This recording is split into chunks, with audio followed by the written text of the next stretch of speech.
Diet exercise करूनही वजन कमी होत नाहीये, कदाचित तुम्ही हे 5 चुका करत असाल. तर सगळ्यात पहिलं आहे जेवण सोडून देणे. जेवण सोडून दिल्याने बॉडी स्टार्वेशन मोडमध्ये जाते आणि मेटाबॉलिझम स्लो होतं आणि बॉडी फॅट जास्त साठवायला लागते. त्याच्याने वेट गेन होतं. त्यामुळे जेवण सोडू नये. दुसरं आहे नुसतं कार्डिओ करणे. तर नुसतं कार्डिओ ऍक्टिव्हिटी करणे, रनिंग करणे, तासनतास ट्रेडमिलवर धावणे, ते करण्यापेक्षा स्ट्रेंथ ट्रेनिंग इन्क्लूड करा.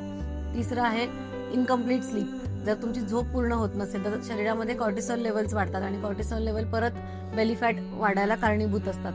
नंतर चौथं आहे प्रोटीन्स आहारात कमी घेणे.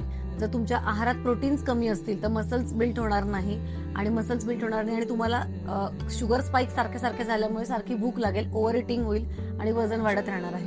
आणि पाचवं आहे लिक्विड कॅलरीज. अनेक जण अख्खं फ्रूट खाण्याच्या ऐवजी फ्रूट ज्युसेस प्रिफर करतात, पण फ्रूट ज्यूस पेक्षा अख्खं फ्रूट खाल्लं पाहिजे किंवा सगळ्यात जे कार्बोरेटेड ड्रिंक्स आहे किंवा सरबत आहे, जे काही सिरप्स आहे, हे सगळे कम्प्लिटली लिक्विड कॅलरीज या कम्प्लिटली टाळल्या पाहिजे. तर ह्याच्यापैकी कुठल्या मिस्टेकपैकी तुम्ही कुठली मिस्टेक करता आहात आणि म्हणून तुमचं वजन कमी होत नाही, तुम्ही मला कमेंट सेक्शनमध्ये लिहून पाठवा. थँक्यू.